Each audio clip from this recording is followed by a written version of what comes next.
Au niveau choix politique, au choix des politiques en période électorale, quelle que soit l'élection détermine des candidats suivant des niveaux d'implication. Les compétences ne sont pas les mêmes. Qu'on soit maire, conseiller régional, député ou président de la République, on est nommé pour accomplir et pour exercer un certain nombre de compétences. Euh, Moi, je suis pour des politiques qui réfléchissent à une autre PAC, une autre politique agricole commune, pour des acteurs politiques locaux qui valorisent un plan alimentaire territorial, parce qu'on pourrait parler très longuement des bioterritoires et des ceintures alimentaires.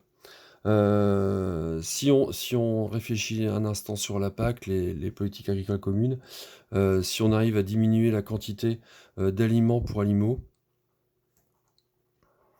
si on diminue la quantité de production de biocarburants,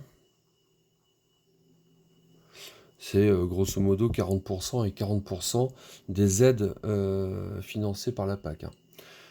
Si la PAC pouvait s'occuper du bio, c'est aussi une compétence de la région, eh bien, on aurait des effets immédiats, et notamment un retour de l'emploi pour tout ce qui est agriculture biologique. On aurait des effets immédiats sur notre quantité de déchets. Bah oui, si on roule moins, forcément, on émet moins de CO2. Et on aura des effets immédiats sur le réchauffement climatique. Si on soutient des politiques, on vote pour des hommes politiques, des candidats, hommes et femmes politiques, qui soutiennent la lutte contre la déforestation, qui soutiennent la lutte contre l'artificialisation. Alors, je sais que c'est un sujet compliqué, il y en a qui se disent oui, il faut défendre un certain... c'est de l'idéologie politique, certains se disent il faut défendre un certain modèle d'habitation, maison, pavillonnaire et garage, puis d'autres qui vont dire bah, il faut du semi-collectif.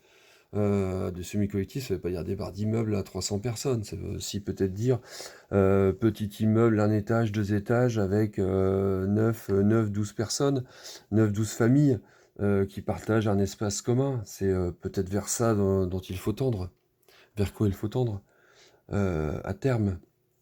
Si on soutient des candidats politiques, on choisit des candidats politiques qui sont pour un progrès social.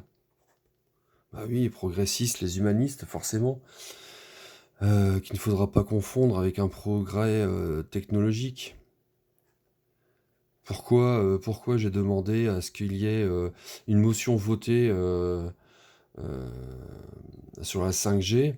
Parce que la 5G va relancer la production de téléphones, des téléphones connectés en 5G qui ne le sont pas en 4, puis après la 5, ce sera la 6.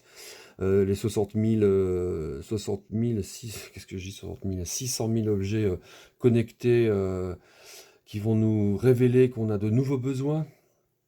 En fait, c'est sur ça qu'il faut qu'on raisonne individuellement. Euh, quels sont nos besoins? Il faut qu'on... Il faut que... Ah, c'est trop drôle ça, cette phrase. Il faudrait que on soutienne toutes et tous une croissance qu'on dit soutenable. Il faut que notre croissance aujourd'hui ne vienne pas empêcher la croissance des générations futures. C'est un peu ça la définition. Et à ce moment-là, on connaîtra alors un développement durable. Si on choisit des candidats politiques qui travaillent sur le transport et qui soutiennent le transport public, qui refusent la privatisation des transports, on aura un développement des transports en commun, et du coup, on prend moins notre voiture, et on pollue moins, il y a moins de réchauffement climatique, et toujours par le même principe, on évite de faire peser une menace sur la croissance.